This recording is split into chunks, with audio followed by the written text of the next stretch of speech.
The word hit her like a slap across the face, and Mabel Wells took one step backward, her boot heel catching the mud at the edge of Whiskey Creek, the cold water rushing past below her in the gray afternoon light of that October day in 1882. Edgar Barlow stood with his hands at his sides, his dark eyes burning with something she had never seen in them before, something that looked terrifyingly like grief. And he said it again, quieter this time, like it cost him something to push the words out. "I told myself one more town," he said. "One more town and I would ride out of it and keep riding until there was nothing left to ride toward. That was the promise I made to myself, Mabel. One more town, and then I found you and stopped counting." She stared at him. The wind moved across the surface of the creek and lifted a strand of dark hair across her cheek, and she did not push it away. She could not move. She had spent the better part of 3 months telling herself that Edgar Barlow was nothing to her, that a man with a reputation stretching from Abilene to the Colorado border was not a man a woman like her had any business caring about. And now here he was standing at the edge of her world with his hat in his hand, and his voice stripped of every hard thing that usually lived inside it. And she felt the truth of it land in the center of her chest like something she had been waiting for her whole life without knowing she was waiting. "You are leaving," she said. "You told me you were leaving." "I was going to," he said. "You had your horse saddled." "I did." "You had your saddlebags packed, and you said goodbye to Tom Hadley, and you shook his hand and you rode out of town. And that was this morning, Edgar. That was this morning, and now you are standing here. And I need you to tell me what happened between this morning and right now, because I cannot afford to hope for something that is going to ride away from me again." He crossed the distance between them in 3 steps, which she did not expect from him because Edgar Barlow was not a man who moved toward things. He was a man who kept his distance, who kept space between himself and anything that mattered. And yet here he was, close enough that she could see the scar along his jaw and the dust still on his coat from the road. And he said very quietly, "I got 2 miles down the road and I could not do it." That was when Mabel Wells started to cry. Not delicately. Not in the way women in novels cried, with elegant tears on pale cheeks.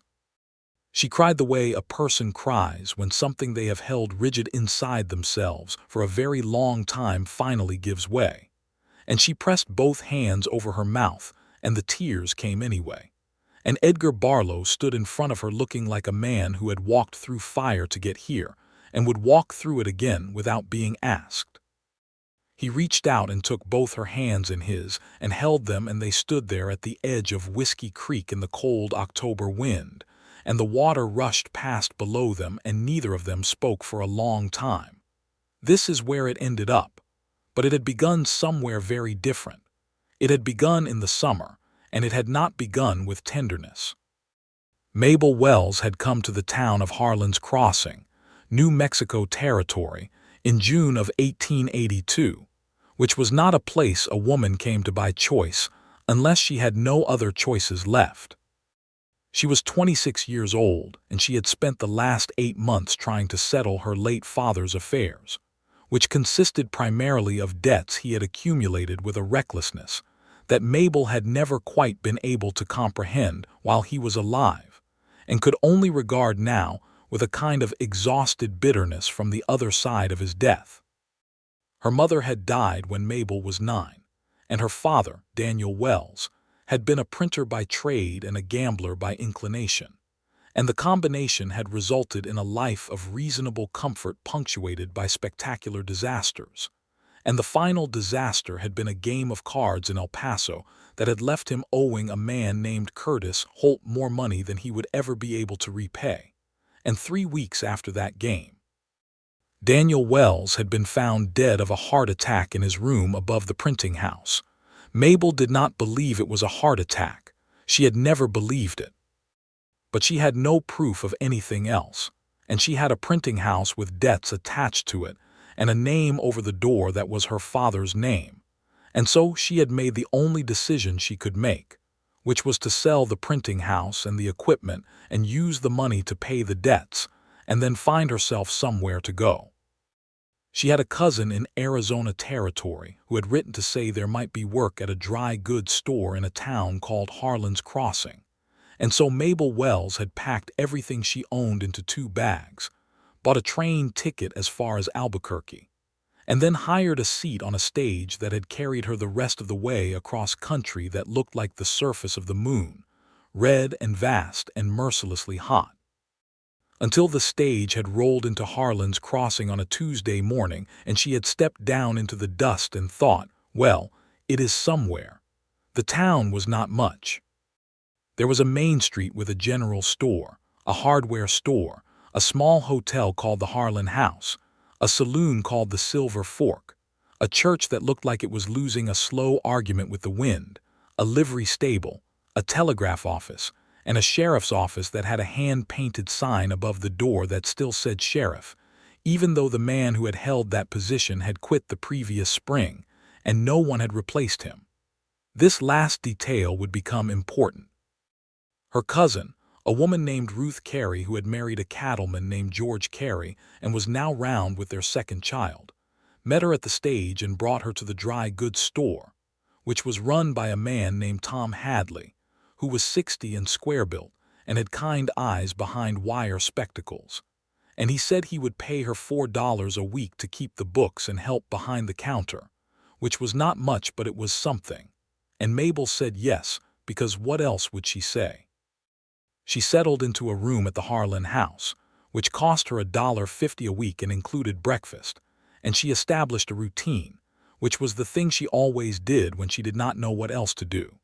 She woke early and ate and walked to the store and worked until 6 and then walked back and ate whatever Mrs. Harlan put in front of her, which was usually something involving beans, and then she read by lamplight until her eyes grew tired, and then she slept. It was a small life. But it was her life, and she was building it carefully, the way you build something when you have had things collapse under you before, and you are determined not to let that happen again. She had been in Harlan's Crossing for exactly 3 weeks when Edgar Barlow rode in. She was sweeping the steps of the dry goods store on a Wednesday morning when she heard the particular sound of a single horse coming down the main street at the kind of deliberate, unhurried pace that meant its rider had nothing to prove and knew it. She looked up, shielding her eyes from the sun, and saw him. He was tall in the saddle, broad-shouldered, somewhere in his early to mid-30s, with dark hair that curled a little at his neck beneath a well-worn black hat, and a face that was handsome in the way of things that have been weathered by time and experience rather than born soft. He wore a gray coat over dark clothes, and there was a Colt single-action Army revolver on his right hip, and everything about the way he sat that horse said that he had been doing this, whatever this was, for a long time. He looked at her as he passed, not the way men sometimes looked at her, with the specific kind of attention she found either flattering or tiresome depending on its source. He looked at her the way you look at something that catches your eye without your permission, quickly and then away again, and she thought nothing of it except that he had fine eyes, which he did, dark and direct and unexpectedly serious. He rode on down the street and stopped at the livery stable, and she went back to her sweeping. Tom Hadley came out to stand beside her a few minutes later, watching the distant figure disappearing into the livery with his horse. "Barlow," Tom said. "Who?" Mabel asked. "Edgar Barlow. You have not heard of him." "I have been in New Mexico Territory for 3 weeks," Mabel said. "I have not had time to hear of anyone." Tom was quiet for a moment, which was how he was when he was deciding how much of something to say. "He has a reputation," Tom said finally. "Gun for hire. Trouble follows him or he follows it, depending on who you ask. He has been in half the territories west of the Mississippi, and the law has business with him in at least 2 of them, though nobody has managed to make any of it stick." Mabel looked at where the man had gone. "He rides alone. Always has, as far as anyone knows," Tom said. "He turns up in a town, stays a while, and then moves on. Nobody knows where he goes or where he comes from, just shows up like weather." Mabel considered this. "Then he will be gone soon enough," she said. "That would be the reasonable expectation," Tom agreed. "He was not gone soon enough. Edgar Barlow took a room at the Harlan house, which meant that he appeared at breakfast every morning at the same round table by the window where Mabel also sat, because Mrs. Harlan had only the one table for guests, and there were only two guests. The first morning, he sat down across from her without a word and poured himself coffee from the pot and drank it and ate the eggs Mrs. Harlan brought and looked out the window at the morning street and said absolutely nothing. Mabel, who had been raised by a man who filled every room with words, found this either impressive or unsettling and could not decide which. She said, "Good morning," in the manner of a woman who was going to be civil if it killed her. He said morning without looking at her, and that was the entirety of their first conversation. The second morning he said, "Is the coffee always this bad?" which was a sign of progress because it was directed at her and expected a response. "Yes," she said. "You adjust to it." He said. They ate in silence. On the third morning, she arrived at breakfast to find him already there with a newspaper spread on the table, the Santa Fe Weekly Gazette from 2 weeks prior, and she sat down and he folded it and pushed it toward her without being asked, and she looked at him, and he looked back at her with those dark, serious eyes, and she felt something she was not prepared for and looked away. She read the newspaper. He drank his coffee. Outside the window, Harlan's crossing went about its business. This was how it began, which was quietly, without fanfare, without the dramatic declaration of intentions, just two people eating breakfast in the same room every morning and slowly, without either of them making any decision about it, beginning to take up space in each other's awareness.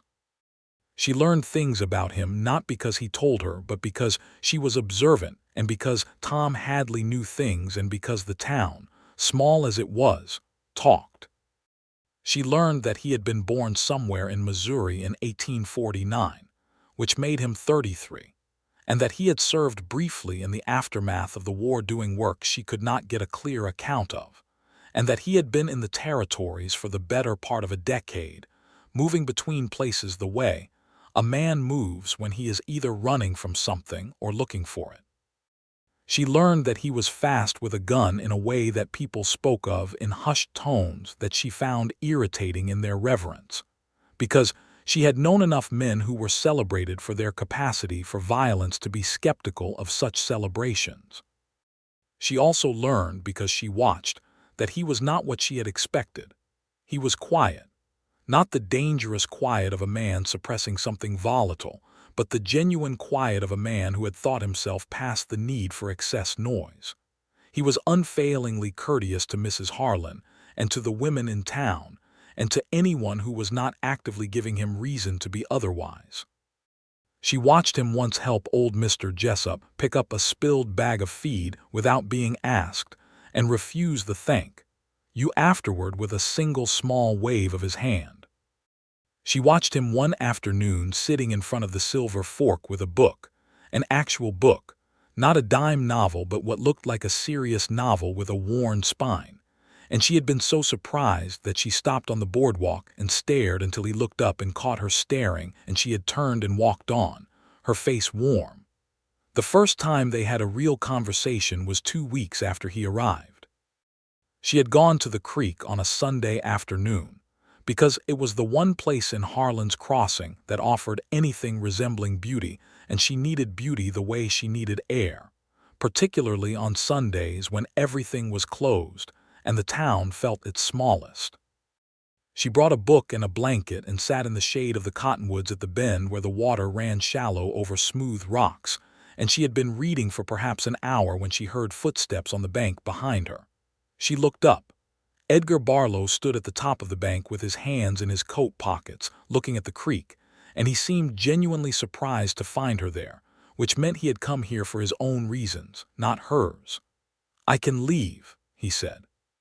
"This creek belongs to no one," she said. He came down the bank and sat on a rock maybe 10 feet away from her and looked at the water, and they were quiet together for a while, which was something she was getting used to, the quality of his silences, which were not uncomfortable. "Where are you from?" he asked. "El Paso," she said. "Originally. Before that, various places my father's work took him." "What work?" He was a printer, he nodded. And now he is not. He died in March, she said. I came here to make a new start. A very small and quiet new start, which I am working on constructing carefully. He looked at her then with a directness that she had come to expect from him, and he said, I am sorry about your father. Thank you, she said.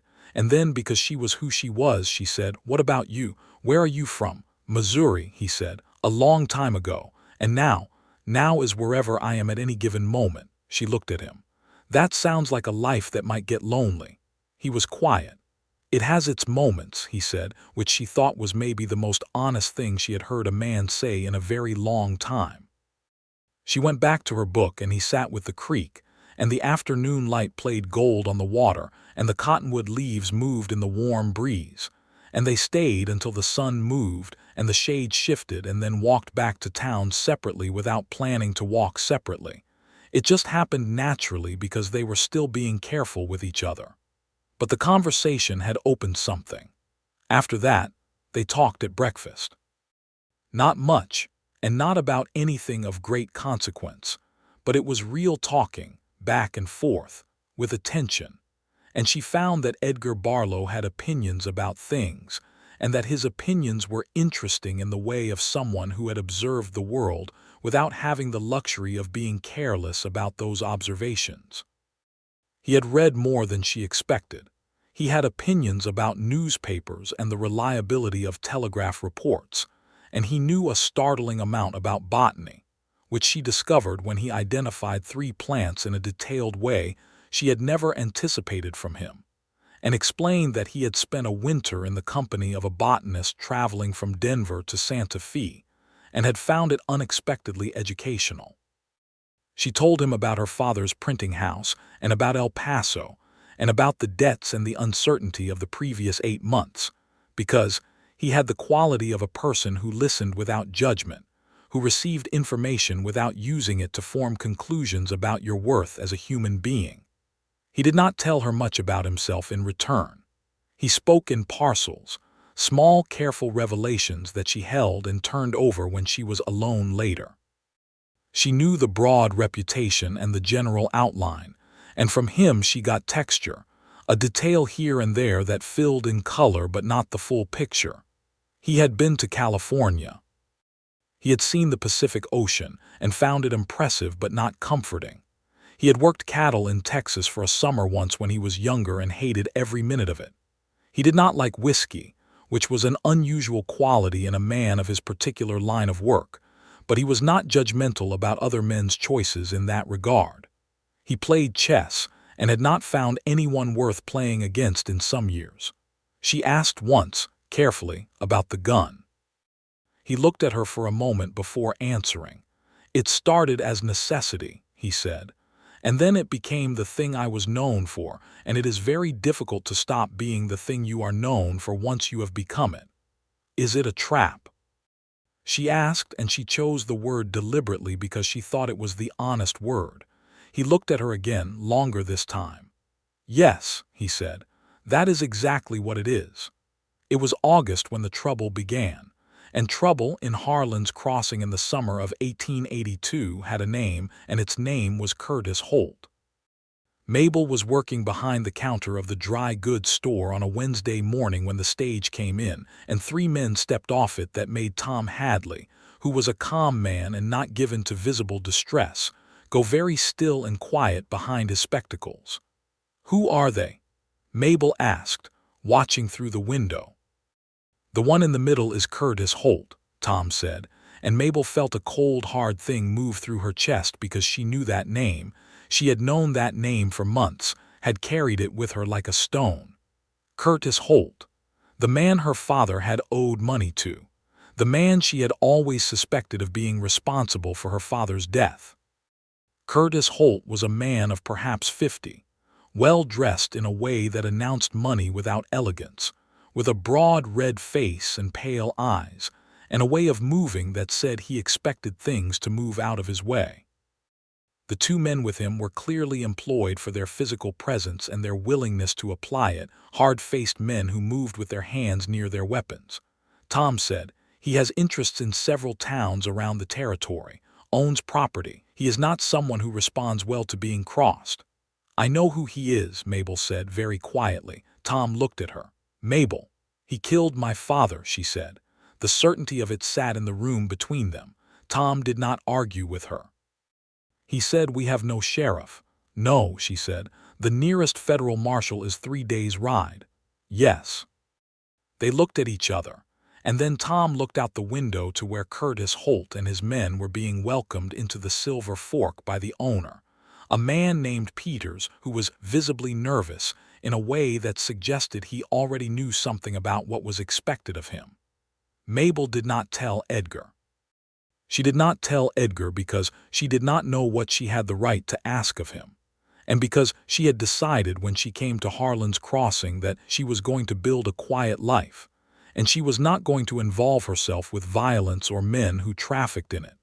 And that decision felt increasingly hollow as the days passed, and Curtis Holt made his presence felt in the town. He bought drinks for men at the Silver Fork, and he had conversations with the town's small business owners that were polite on the surface and threatening underneath. And he walked the main street with his hands behind his back, looking at everything the way a man looks at something he is calculating the value of. And Mabel watched all of this from behind the dry goods counter, and felt the rage and the grief of it move through her in waves. On the 4th day of Holt's presence in Harlan's Crossing, he came into the store. Mabel was alone behind the counter. Tom had gone to the back to take inventory. Holt came in with one of his men and looked around with the pale, interested eyes of a predator in new territory, and then he saw her, and something moved in his expression that she could not name precisely but that she recognized instinctively as dangerous. Wells, he said. Daniel Wells's girl. I am Mabel Wells, she said, and kept her voice even with considerable effort. Can I help you find something? Your father owed me money, Holt said pleasantly in the tone of a man who enjoyed this specific conversation. My father's debts were settled, Mabel said. With the sale of his property and business, his estate is discharged. The legal debts, perhaps, Holt said. But there is the matter of the personal debt, the debt of honor. A gentleman pays his debts, Miss Wells. Your father was not in the end a gentleman. My father is dead, Mabel said and looked at him directly. Holt looked back at her with those pale eyes. Yes, he said, he is. There was a pause in which she understood perfectly what he was communicating, and he understood that she understood, and the silence between them was thick with it. I have nothing more to say to you, Mabel said. That is fine, he said pleasantly. I have plenty of time. I will be here for some while. We will have other opportunities to speak. He turned and went out, and the door swung shut behind him, and Tom came out of the back and found Mabel standing at the counter with both hands flat on the wood, breathing through something large and cold. He was here, Tom said. He killed my father, Mabel said, and he told me so without saying it. Tom sat down heavily on the stool behind him. Mabel, I know, she said. I know. She walked home that evening along the route she always walked, and she was so deep in her own thoughts that she did not hear the footsteps behind her until they were close, and she turned, and it was Edgar, falling into step beside her, not asking permission, just present in the way he was sometimes just present. You have been somewhere else all day, he said. She looked at him. I have been here all day. Not entirely, he said. She walked in silence for a moment, and then she said, a man named Curtis Holt is in town. She saw it, a slight change in Edgar's face, something going careful and still. I know that name, he said. He killed my father, she said. I believe it. He as much as told me so today. The silence between them had a different quality now. Mabel, he said. You know him, she said. You know his name. How? He was quiet for several paces. He hires men, Edgar said. I have been approached in the past. I declined. She stopped walking and looked at him. He tried to hire you 2 years ago in Tucson. What did he want you for? He looked at her steadily. Nothing you need the details of, she understood. And you refused. I have standards, limited as they may appear from the outside, he said. They stood in the dusty street in the early evening light, and she looked at this man who had ridden into her life 3 weeks ago and had become, without her planning for it, someone she thought about with regularity, and she felt something she did not want to examine too closely in that moment because it made the situation more complicated, and the situation was already complicated. "I am not asking you for anything," she said. "I want to be clear about that. I am not asking." "I know you are not asking," he said. "I will handle it," she said. He looked at her for a long moment. "How?" he said, not dismissively, genuinely. She did not have an answer for that. She spent the next 2 days going through every legal option she could think of. She wrote a letter to the federal marshal's office and gave it to the telegraph operator to send. She asked Tom Hadley what he knew about the property and business arrangements in town, and whether Holt had any legal claim to anything that could be challenged. She talked to Ruth, who talked to her husband George, who said that Holt had approached him about his cattle operation with an offer that was technically a purchase but practically closer to coercion. The picture that emerged was of a man who moved through small western towns like Harlan's Crossing with a very specific method. He arrived, he assessed what was valuable, he made offers that were not really offers, he acquired things through a combination of financial pressure and implied threat, and then he moved on to the next place richer, and with the previous place diminished. He had a network of men and money and connections that made him very difficult to hold accountable through official channels, and he knew it, which was why he moved with that particular quality of unhurried confidence. On the 6th day of his presence in Harlan's Crossing, one of his men, the larger of the two, got into a confrontation with a farmer named Bill Reeves outside the Silver Fork over a debt that may or may not have been genuine, and the confrontation escalated in the way such things do, and Mabel watched from the boardwalk as Bill Reeves, who was not a young man, ended up on the ground in the street with a bloody nose and the larger man standing over him. And then Edgar was there. She had not seen him come. He was simply there, standing between the larger man and Bill Reeves, and he said something very quiet that she could not hear from where she stood, and the larger man looked at him and then looked at his own hands and then stepped back. The confrontation ended. Edgar helped Bill Reeves to his feet and dusted the man off and sent him on his way, and then he turned and found Mabel watching him from the boardwalk, and for a moment they just looked at each other across the dust of the street. That evening she found him on the steps of the Harlan house in the blue hour just after sunset when the sky was dark at its edges and still warm at the center, and she sat down beside him on the step and they were quiet together for a while. "You did not have to do that today," she said. "No," he agreed. "Bill Reeves thanks you." "It was nothing." She looked at him. "It was not nothing. You put yourself between those men and you did not even draw your gun, and that took a specific kind of confidence that not everyone has."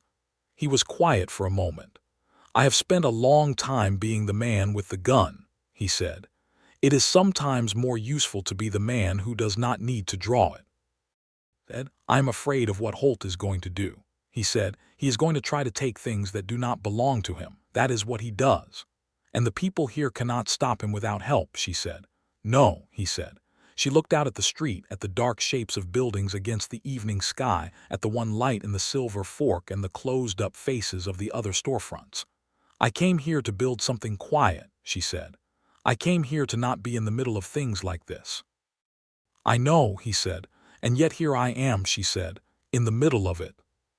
He looked at her, and in the dimming light his face was less guarded than she had ever seen it, and she thought he was about to say something important, but he just said, "Some things find you even when you are not looking for them." She thought about that for a long time after she went inside. On the 8th day of Holt's time in Harlan's Crossing, things escalated. Holt's men started spending time near the dry goods store. Not inside it, not doing anything overtly threatening, just present, leaning on the posts of the boardwalk across the street, watching the door. It was a message, clear and deliberate. It was designed to make Mabel feel watched, and it worked, because she was not a woman who frightened easily, but she was also not a woman who pretended not to feel what she felt. Tom Hadley received a visit from Holt himself that afternoon, a private meeting in the back of the store from which Tom emerged looking gray. "He wants the store," Tom told Mabel afterward. He cannot just take it, she said. He is offering to buy it, Tom said. The offer is significantly below what the store is worth. But the implication of what happens if I decline is clear. She wanted to slam something and chose not to, and the store is your livelihood. It is everything I have, Tom said, with a simplicity that was devastating in its honesty. She wrote another telegraph message to the federal marshal's office. She asked Tom to write a letter to the county seat as well. She felt the inadequacy of these actions even as she took them, the slow machinery of official response moving against the immediate and personal pressure being applied to people she had come to care about. That night she could not sleep. She lay in her room at the Harlan house and listened to the night sounds of the town, the distant sound of the Silver Fork, the occasional horse on the street, the wind, and she thought about her father and about the printing house, and about the fact that whatever had killed Daniel Wells was now standing in the town where she was trying to start again, and she felt the injustice of it like something physical. She got up and put on her dress and shoes and went downstairs, and she found Edgar sitting in the chair in the small lobby with a lamp and his book, because apparently she was not the only one with insomnia. He looked up when she came down the stairs. "Sit down," he said, not unkindly. She sat in the other chair. The lamp made a small gold pool of light around them, and outside the dark was complete. "I need to tell you something," she said. "Tell me," he said, and closed his book. She told him everything. About her father and the card game and the debt and the death she believed was not natural and the selling of the printing house, and the months of trying to figure out what to do next and coming here and finding out that the thing she thought she had left behind in El Paso had followed her here, or perhaps had been here all along, waiting. He listened. When she finished, the silence was the particular kind that contains a lot of things being considered. "Holt has done this before," she said. "He will keep doing it, and the people here cannot stop him." "No," he said, "and I cannot ask you to," she said. He looked at her steadily. "You are not asking," he said. "You said that before." "Because I mean it," she said. "I am not someone who uses people. I am not someone who looks at a man with a gun and thinks about how useful that gun might be to her." "I know that," he said.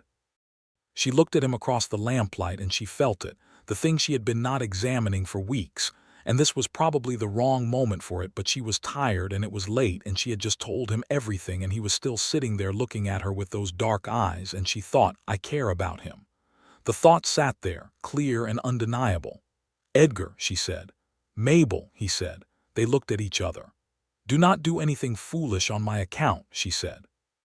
The corner of his mouth moved in what was the closest Edgar Barlow came to a smile, and he said, "Go to bed, Mabel." She went to bed. In the morning, Edgar had a conversation with Curtis Holt. She did not witness it directly. She heard about it afterward from Peters at the Silver Fork, who told Tom Hadley, who told her. Edgar had walked into the Silver Fork at 10 in the morning, when Holt was having his breakfast, and had sat down across from him uninvited, and had spoken to him quietly and at length.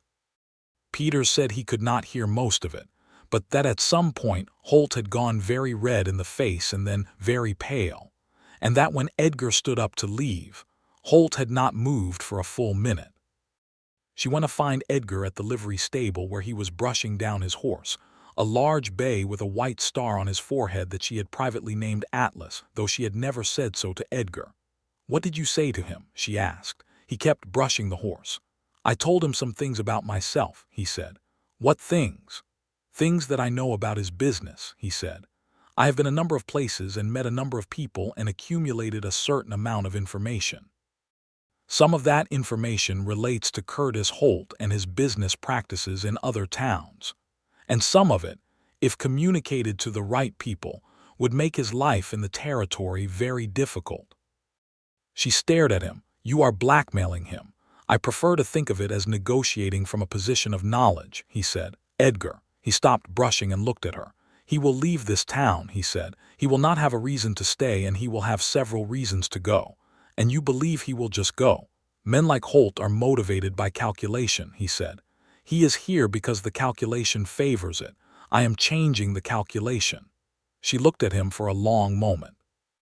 The stable was quiet around them, the warm smell of hay and horse, the particular peaceable quality of a place where large animals stood breathing and not requiring anything of you.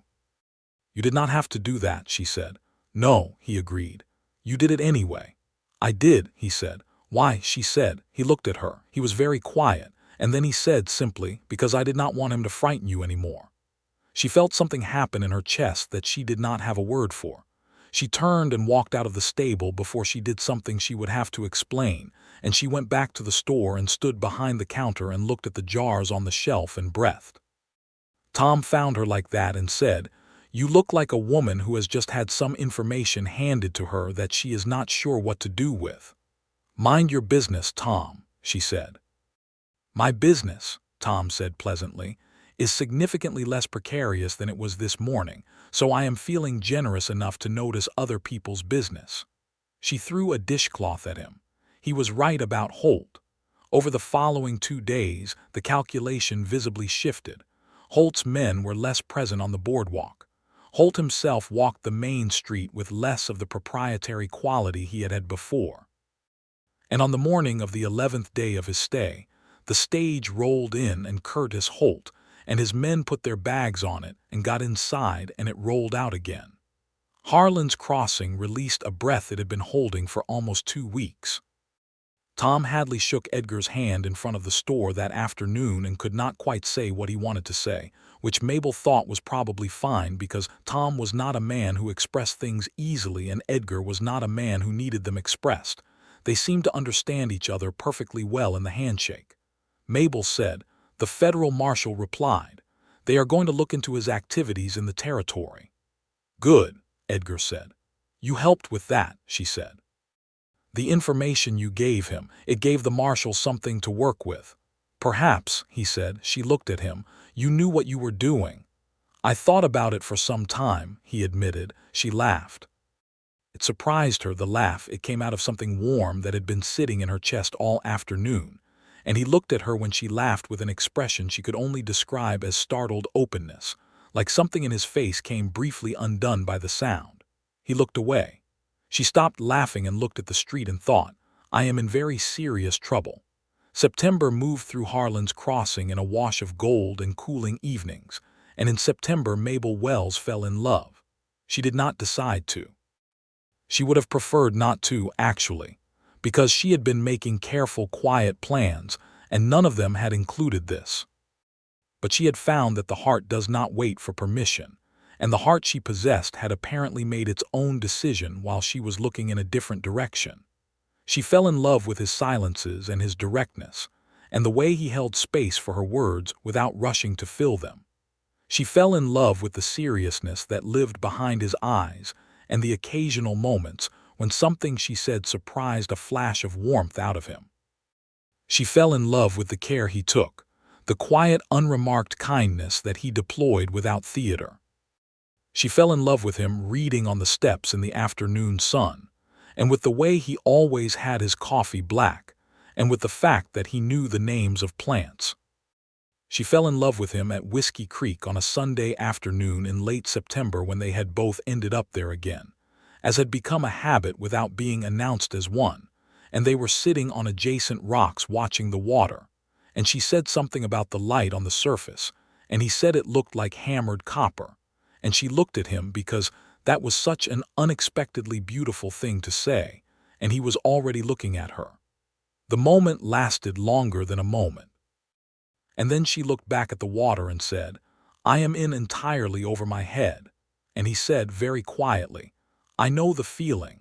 And she understood that they were speaking about the same thing, but neither of them named it.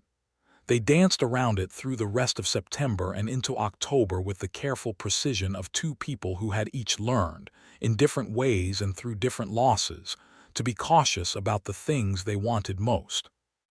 And all the while Edgar Barlow showed no signs of leaving, which he would have under normal circumstances, which was a fact that was not lost on either of them. Tom noticed. Tom noticed everything. He said to Mabel one afternoon in a casual tone that could not have been less casual, Barlow is still here." "He is," she said. "Men like that do not usually stay this long." "I am aware, Tom." "I wonder what is keeping him," Tom said, and went back to cataloging supplies, and Mabel stared at the back of his head and thought that she was going to find an opportunity to be very irritated with him about this later. The thing that finally broke the careful space they had been maintaining was a letter. The letter arrived in the first week of October, addressed to Mabel Wells, from an attorney in Albuquerque, and it informed her in precise and slightly bewildering legal language that Curtis Holt, in the process of the federal investigation into his activities, had been found to have fraudulently acquired a debt from her father under false pretenses, and that this debt had been used as leverage in a manner that constituted extortion, and that as a result there was a potential claim on certain assets that Holt had improperly benefited from, and that if she wished to pursue this matter she should contact the attorney. It was the nearest thing to justice she was likely to get. She sat in her room and read the letter twice, and then held it in her hands for a long time and thought about her father, about Daniel Wells, who had been a printer and a gambler and a man of limited wisdom in financial matters, but a man who had loved her fiercely and imperfectly and who had been killed, she believed, for a debt that turned out to be fraudulently constructed, and she let herself cry quietly in her room for the injustice of that and for the relief of having something, however incomplete, that acknowledged what had happened. After a while she folded the letter and put it away and washed her face and went downstairs. Edgar was in the lobby with his book, as he sometimes was in the evening, and he looked up when she came down and saw immediately that something had happened. She gave him the letter. He read it. He read it carefully and in silence, and then he looked up at her. She said, "He killed my father over a fraudulent debt." "Yes," he said, "and now there might be some legal consequence for it." "There might," he said. "The marshal's investigation will likely go further." She sat down in the other chair. "I did not think I would get anything like this," she said. "I thought I would spend the rest of my life knowing what happened and having no way to prove it and no way to make any part of it right." He was quiet. "You did that," she said. "The information you gave the marshal, it started all of this." "You writing those letters started it," he said. "Edgar," he looked at her. "Thank you," she said. They looked at each other across the small lamplit lobby, and everything they had not said was present in the room with them, taking up space, and it seemed to Mabel that they had both run out of reasons to continue not saying it. She said, "You are still here." "Yes," he said. "You should have moved on weeks ago," she said. "That is what you do, that is what you have always done." "Yes," he said again. "Why haven't you?" she said. He put his book down very carefully, with the attention of someone who is using a deliberate action to contain a large amount of feeling, and then he looked at her and she saw it, fully and completely, the thing that lived in his dark eyes when he looked at her, which was not guarded or complicated but was simply profoundly true. "You know why," he said. "I want you to say it," she said. He was quiet for a moment. Then he said, "I have been moving through places for a very long time, Mabel. I have been using one more town as the measure. One more town and then I will figure out what I am doing. One more town and then I will stop. And then there would be another town and I would do it again." "And," she said, "and I rode into this one," he said. She waited. He said, "I told myself one more town and then I found you and stopped counting." The silence was complete and golden, and the lamp flickered once in a draft from somewhere, and he looked at her with all of it visible on his face, all the years of moving and not stopping and not finding anything worth stopping for, and she thought that she had been waiting for exactly this, for something this honest from someone this real. She said, "Do you mean that?" "Mabel," he said, and her name in his voice had a quality she had never heard before. "I have not said an untrue thing to you since I arrived in this town." She got up from her chair and crossed the small distance between them, and she sat beside him on the settee instead of the chair opposite, and they were very close, and she looked at him and he looked at her and she said, "I stopped counting too. I stopped counting the reasons this was a bad idea sometime around the middle of August, and I have been trying to pick them back up again ever since." He said, very quietly, and they never quite hold," she said. He reached out and took her hand, and it was the first time, the first deliberate taking of her hand, and she felt it from her palm all the way to somewhere central, and she turned her hand and held his back. They sat like that for a long time. It was not a dramatic moment.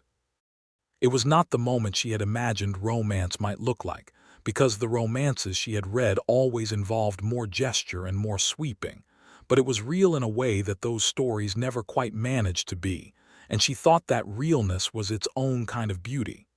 "I need you to understand something," he said after a while. "Tell me," she said. "I am not a simple man," he said. "I do not have a simple history. There are people in several places who have opinions about me that are not favorable, and some of them have reasons. I have not always done things I am proud of.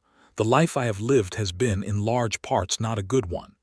"I know that," she said. "And you are not frightened of it," he said. She thought about this honestly. "I am not naive about it," she said.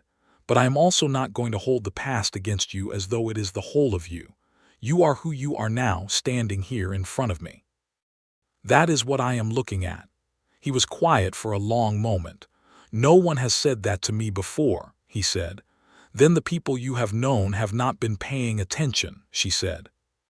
He looked at her with that startled openness again, the expression that came when something she said undid the careful arrangement of his face, and then he lifted her hand and pressed his mouth to the back of it, a gesture so careful and deliberate that it was not casual at all. It was the most serious thing she had seen him do. She took a breath. "So," she said, "you are staying." "If you will have me," he said. "I will have you," she said. "I will absolutely have you, Edgar Barlow, and that is probably the most honest thing I have said in a very long time." He smiled. Not the almost smile she was used to from him, but a full smile which changed his face entirely, which she had not been prepared for, which was probably the most beautiful thing she had seen since she arrived in this dusty small town, and she thought she would like to see it as many more times as possible. She did not sleep well that night either, but for reasons that were significantly more pleasant than the previous occasions. October deepened, and the air in Harlan's crossing turned from warm to cool, and the cottonwoods at the creek turned yellow, and Edgar Barlow, who had a reputation for moving on, did not move on. He moved, instead, into a more permanent arrangement at the Harlan house, negotiating a monthly rate with Mrs. Harlan that suggested a person planning to stay for some time. And Mrs. Harlan told this to Ruth Carey, who told it to Mabel with a very deliberate expression. And Mabel said she was very happy for Mrs. Harlan's improved income situation, and Ruth said you are absolutely impossible, and they had the most cheerful argument they had had since Mabel arrived. Edgar and Mabel continued to have breakfast together every morning, but now they talked more, and the quality of the talking was different, warmer and more frank, because they had named things to each other, and that naming had changed the air between them. She told him more about her father and about growing up moving between towns with a printing press in pieces in a wagon, and about the particular education of watching your parent be charming and brilliant and also, periodically, catastrophically unwise. He told her more about Missouri, about a mother who had died young and a father who had been hard and not demonstrably loving, and about being 17 and deciding to go west, because west was the direction of possibility. He told her about some of the things he had done, and some of the things that had been done to him, in the careful way of a man who is not making excuses and is not performing guilt, but is simply trying to be honest about his history because he thinks the person he is talking to deserves honesty. She listened. He told her once on a cool evening walk down to the creek in mid-October about a man he had shot in a town in Texas 3 years ago, a man who had intended to shoot him first and had not quite managed it, and about the way that had felt afterward, not triumphant, not relieved, but hollow in a way he could not explain to anyone who had not experienced it.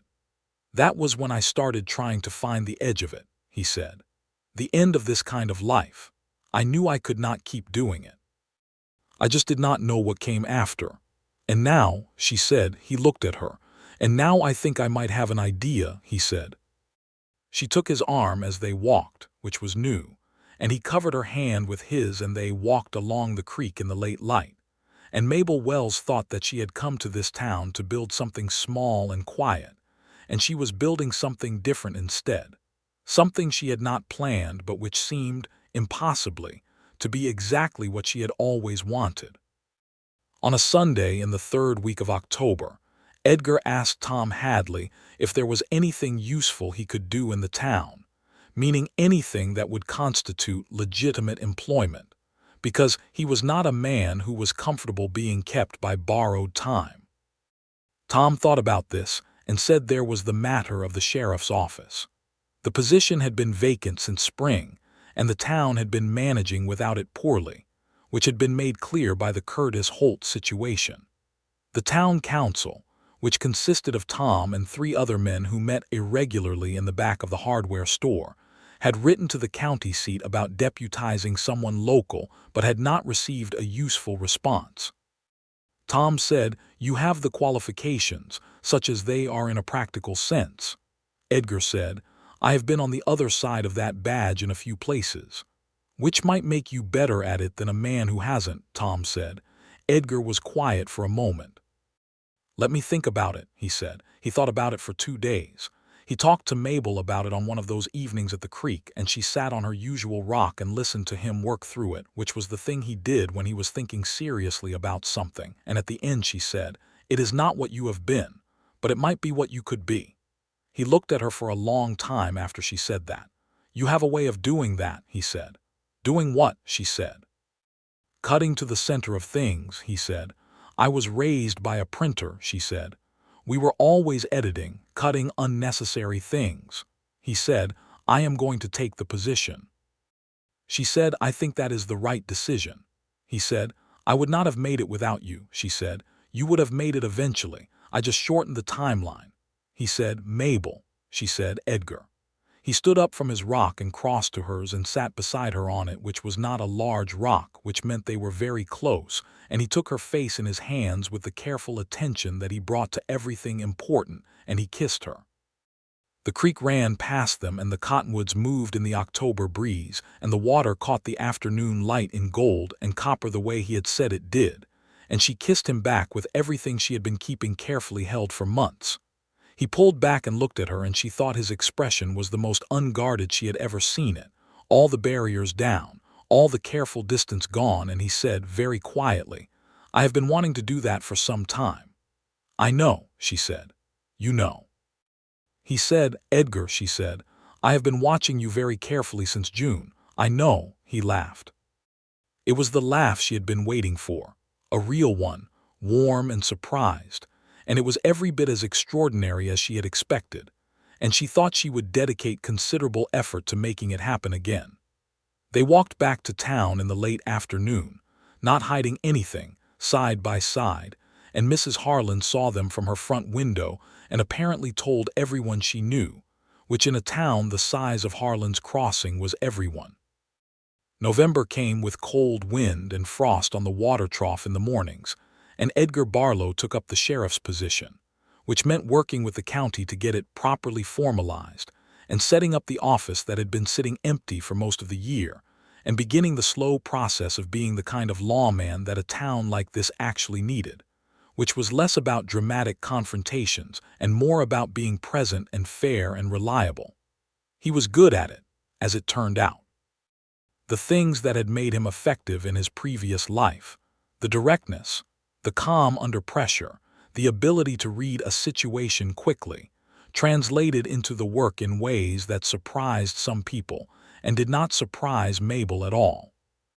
She continued at the dry goods store, and she began to write letters to the attorney in Albuquerque regarding her father's estate and the potential claim that had been identified. And over the course of several months this process, slow and bureaucratic and often frustrating, moved forward in small increments. The federal investigation into Curtis Holt's activities in the territory proceeded, and in the spring of 1883, Holt was indicted on multiple charges of extortion and fraud. It was not a hanging offense. It was not, Mabel thought, enough for what he had done to her father. But it was the law working the way the law was supposed to work, and Holt would spend considerable time and money fighting it and would emerge from it diminished, which was something. The attorney's letter about her father's estate arrived in March with a resolution of modest financial significance, enough to acknowledge the injustice without fully repairing it, which was, as she said to Edgar, the most you could reasonably expect from legal proceedings. "Is it enough?" he asked. "No," she said. "It will never be enough. He is still dead, but it is something, and something matters." He put his arm around her, and she leaned against his shoulder, and they sat on the steps of the sheriff's office in the March afternoon and watched the street. And it was quiet and ordinary, and she thought there was nothing in the world she wanted more than this specific ordinary quiet. She had been in Harlan's Crossing for 9 months when Edgar Barlow proposed to her.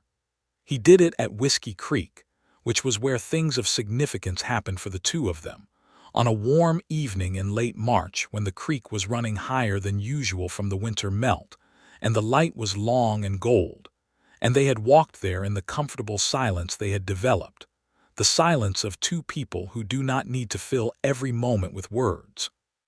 He stopped on the bank and she stopped with him, and he turned to her and he had something in his hand, a ring, a simple gold band with a small turquoise stone set in it, which he had apparently gotten from the jeweler in the county seat on a recent trip. And he was not a man who made long speeches, and so he did not make one. He said, "I have been asking myself what a man like me can offer a woman like you, and the answer I keep arriving at is, whatever she will accept, everything I have. All the rest of the towns, because I am not counting them anymore. All the rest of whatever time there is. I am asking you to take it, Mabel. I am asking you to let this be the thing that comes after everything else." She looked at him. She looked at this man who had ridden into a small town in June and stopped counting, and she felt the love she had for him fill her up completely, the way sunlight fills a room when someone finally opens the curtains all the way. She said, "Yes, Edgar, of course yes." He put the ring on her finger and she threw her arms around his neck, and he held her at the edge of Whiskey Creek with the water running past, and the evening light going gold around them, and everything, finally, entirely, right. They were married in May of 1883 in the church in Harlan's Crossing by the minister, who had been doing battle with the wind for 2 years, and who seemed genuinely delighted to have something cheerful to preside over. Tom Hadley stood up with Edgar and Ruth Carey stood with Mabel, and Mrs. Harlan wept with sincere enthusiasm.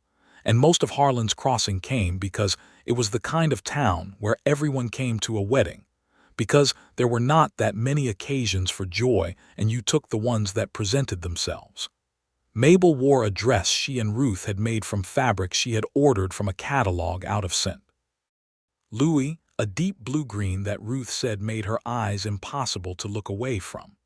Edgar wore his best coat, dark and well-fitted, and he stood at the front of that small church with more visible emotion on his face than Mabel had ever seen there, which she found so endearing she almost cried before they even got to the vows.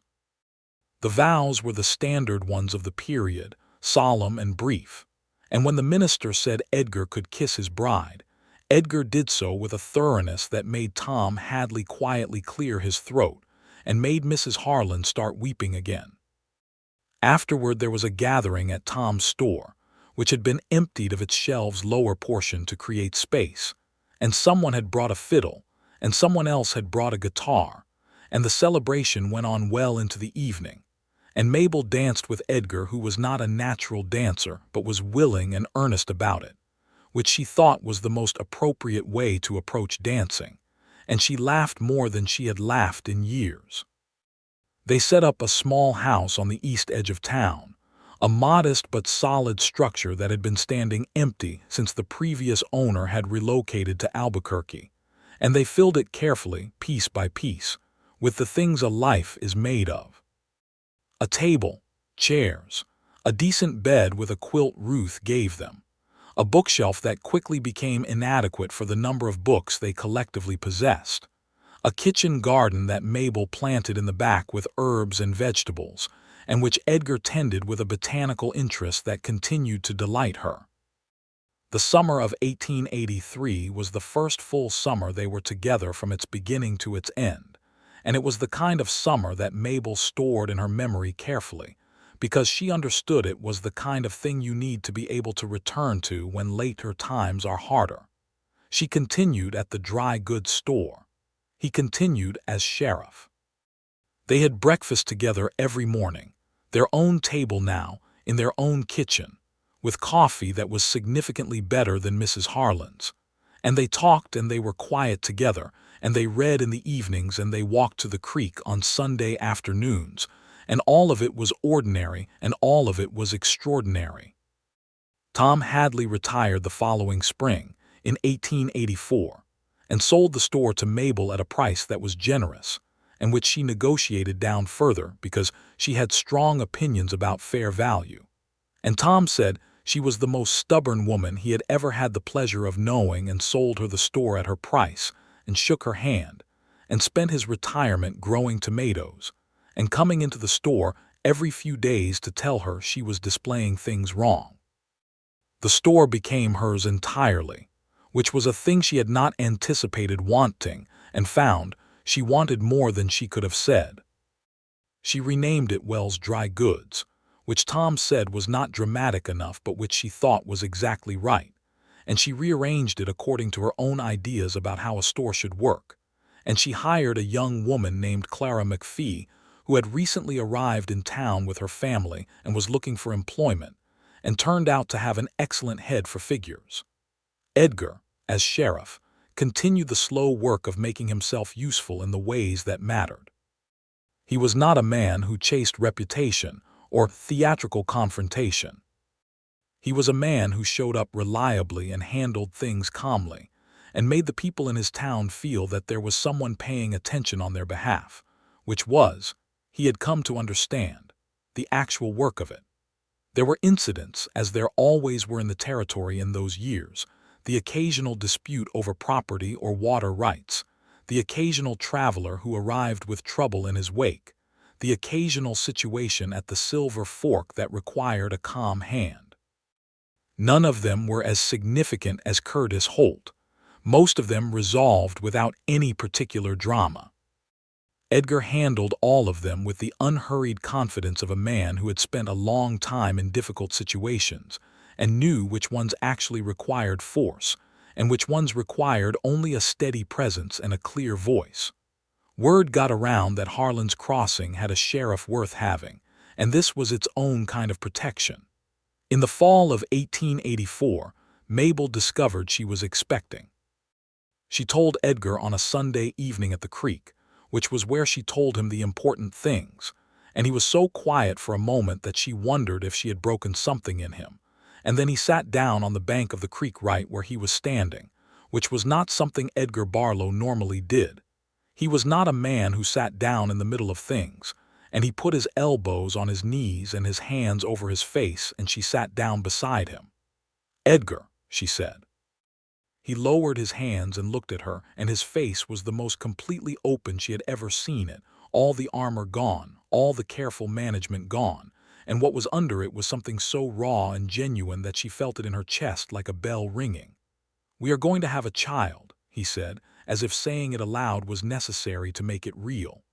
"Yes," she said. He looked at the creek. "I did not think," he said. "I did not let myself think about this kind of thing.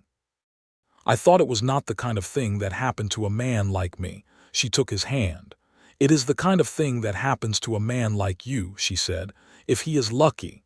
He turned and looked at her. "Am I lucky?" he said, and there was something in his voice that was partly wonder. "Edgar Barlow," she said firmly, "you are the luckiest man I know, and if you argue with me about that, I will find a way to make you regret it."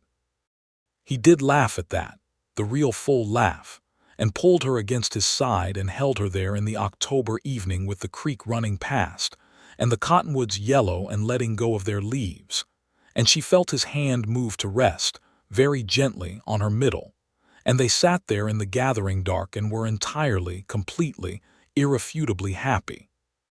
Their son was born in May of 1885, which she thought was a fine month for a person to arrive, warm enough but not yet hot. the desert spring in full brief bloom. He was born in their house with Ruth's help, and the help of the woman in town who was experienced with such matters, and he arrived after a long and exhausting night with the dawn, which felt appropriate. Edgar was outside the door for the entirety of it, which Ruth said afterward was actually impressive restraint for a new father. When Mabel was settled and the baby was clean and she was ready, Edgar came in and sat on the edge of the bed, and she put the baby in his arms and watched him look at this new small person with the particular expression of someone encountering something completely outside the range of their previous experience. "He is very small," Edgar said. "He will grow," Mabel said. "He looks," Edgar said and stopped because he seemed to not quite have the words. "He looks like himself," Mabel said.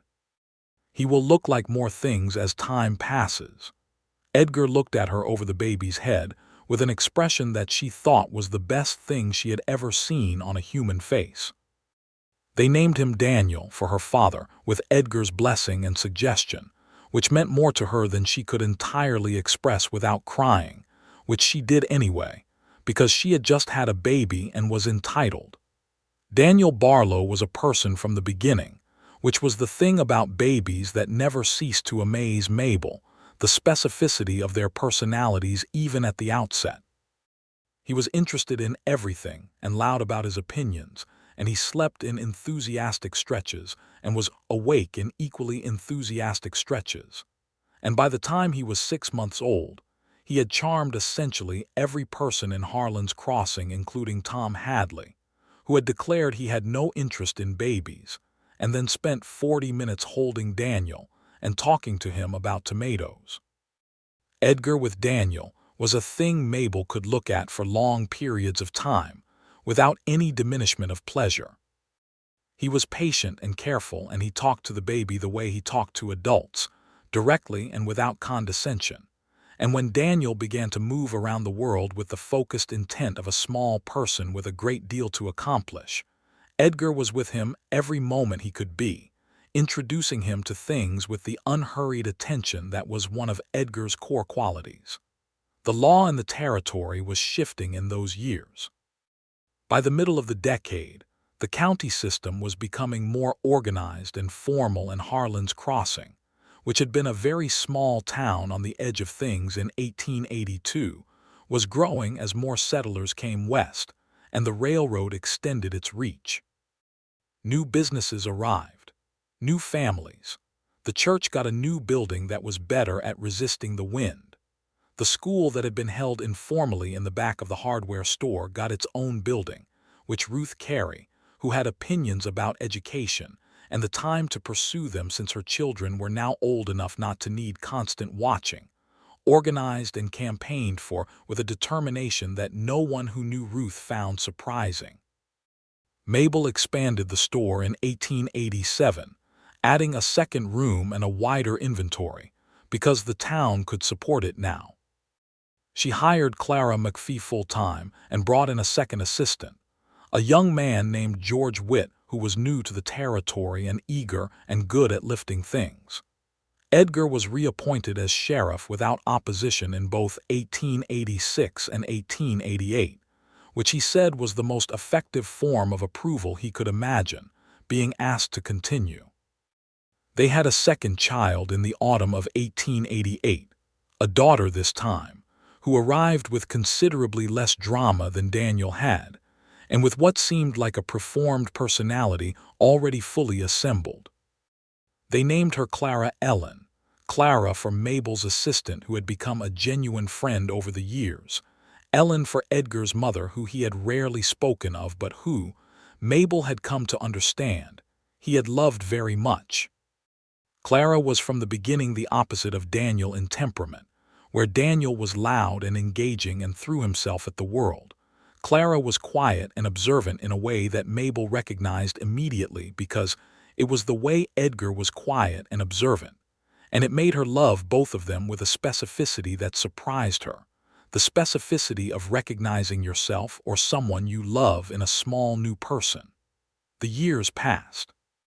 They were not easy years in any simple sense. The territory was not an easy place, and the times were not easy times, and there were difficulties and hardships in the usual proportions that life provides. There was a drought in 1889 that damaged the region's cattle operations and meant that Mabel extended credit at the store further than was strictly advisable and ate the losses she could because the people needed the goods. There were 2 deaths in town in those years that affected them personally. Old Mr. Jessup, who had been picking up spilled bags of feed since before Mabel arrived, and Peters from the Silver Fork, who had been nervous and imperfect but had been kind to Clara when she was a baby. Edgar had his dark periods.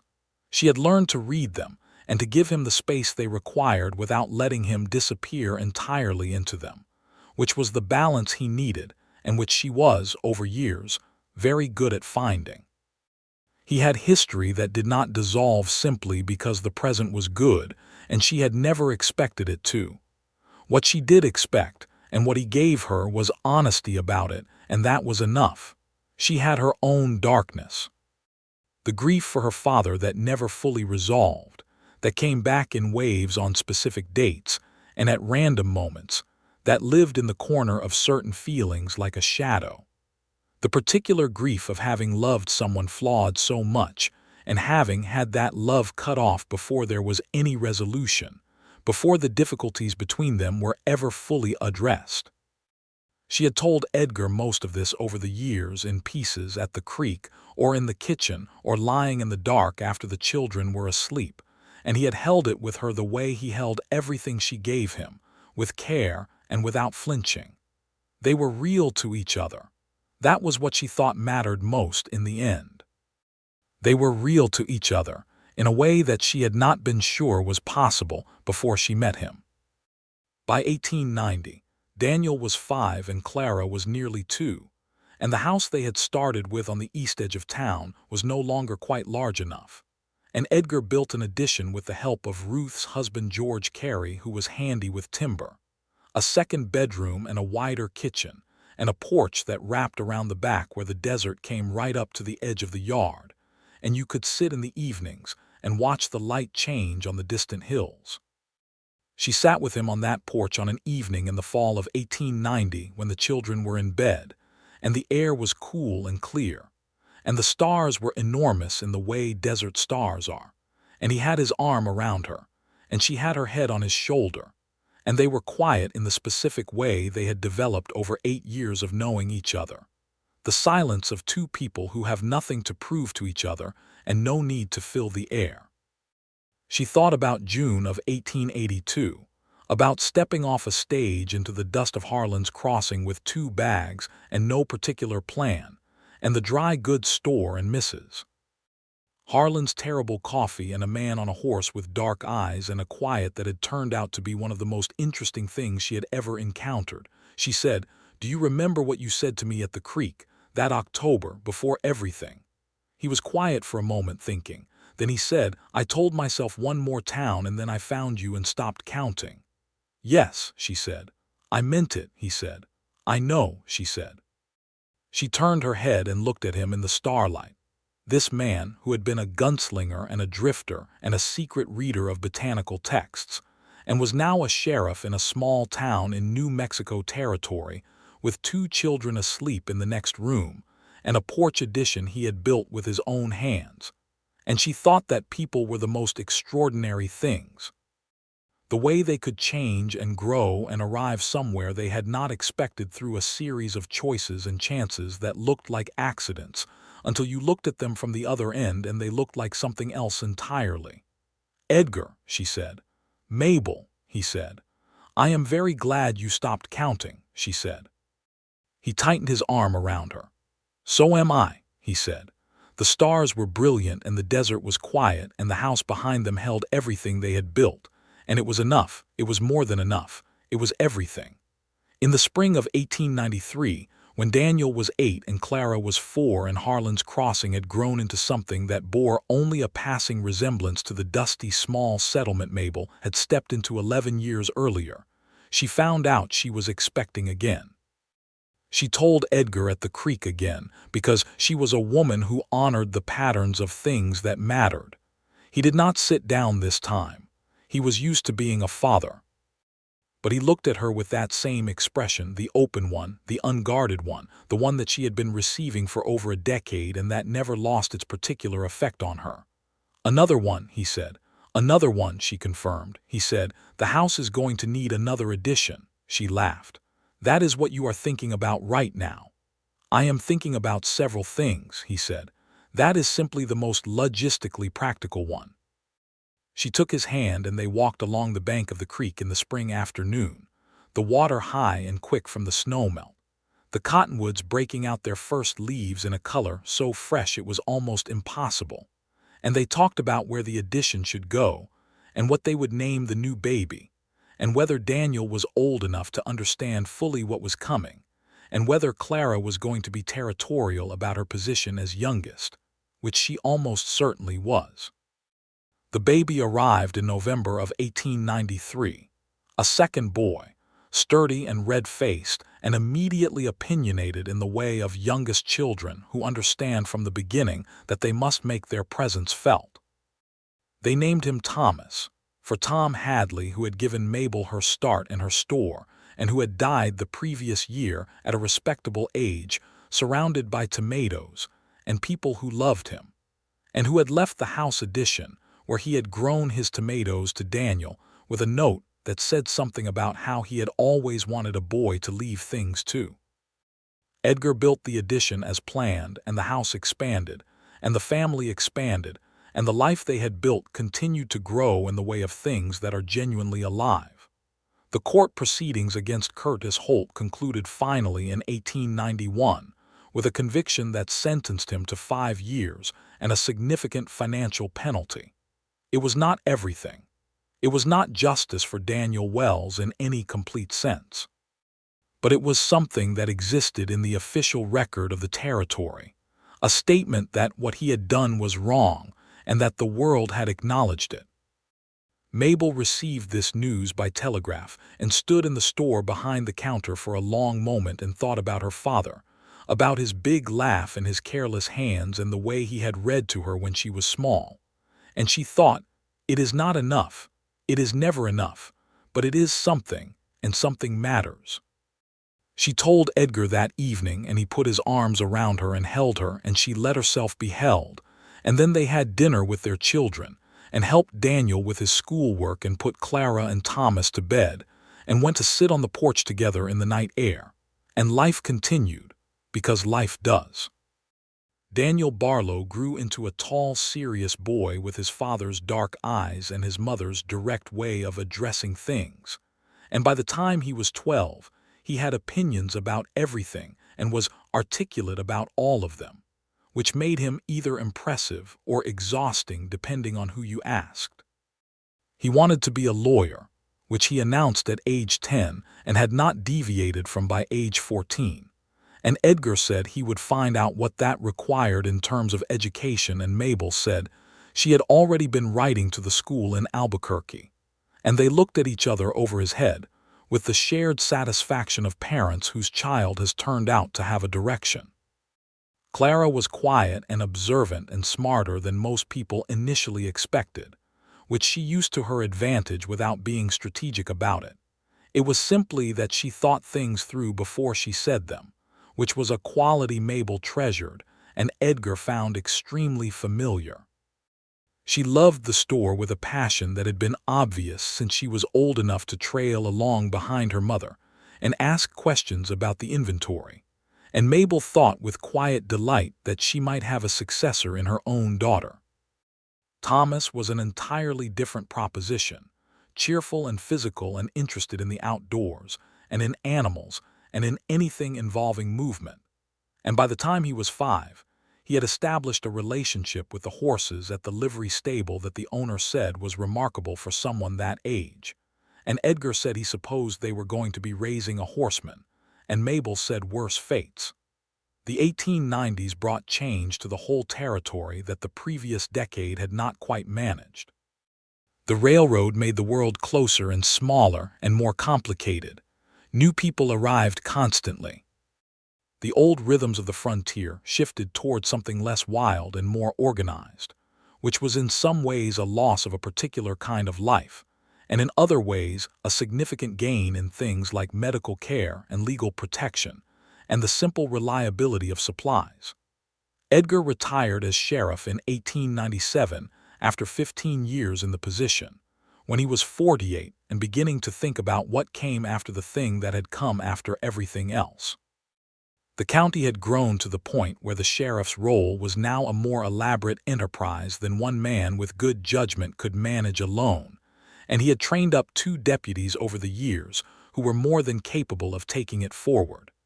There was a ceremony, which he found uncomfortable, and a presentation of a silver watch from the county, which he found touching, though he would not have said so in those words. The town, which knew him well by this point, did not make it more dramatic than he could tolerate, which was everyone's way of honoring him by knowing him accurately. He went to work for Mabel in the store for a period, which she thought was going to be a disaster because they were both people who had opinions about how things should be done, and turned out to be not a disaster at all, because he had the patience to learn how she did things and the good sense to apply himself to the parts of the operation where his skills were actually useful, which was negotiating with suppliers who made the mistake of thinking a dry goods store in New Mexico territory would not have anyone with the kind of experience Edgar Barlow had brought to situations significantly more demanding. She let him negotiate the supplier contracts and kept the books herself, and it worked very well. Daniel went to Albuquerque for school in 1898, 13 years old and determined, and wrote long letters home that demonstrated the legal mind was already developing itself, whether he was formally training it or not. Clara, at 10, took on responsibilities in the store with a competence that Clara McPhee, who was still working there and was now a close friend as well as an employee, said was genuinely impressive. Thomas, at 7, spent every possible hour at the livery stable and had already declared that he was going to be a horseman and that no one should try to talk him out of it, and no one did. The years settled. They continued to walk to the creek on Sunday afternoons, though the children came with them now more often than not, which changed the nature of the walk but not its essential quality. The creek was still there, still running over its smooth rocks, still doing the thing with the light that Edgar had once compared to hammered copper, and the cottonwoods still turned yellow in October. In the fall of 1899, in the century's last year, on a Sunday afternoon in October, Mabel and Edgar went to the creek alone because the children were old enough now to be trusted with an afternoon's independence. They sat on their rocks, the same ones from 17 years ago, and the water ran past, and the light moved on the surface, and the cottonwood leaves let go in the breeze.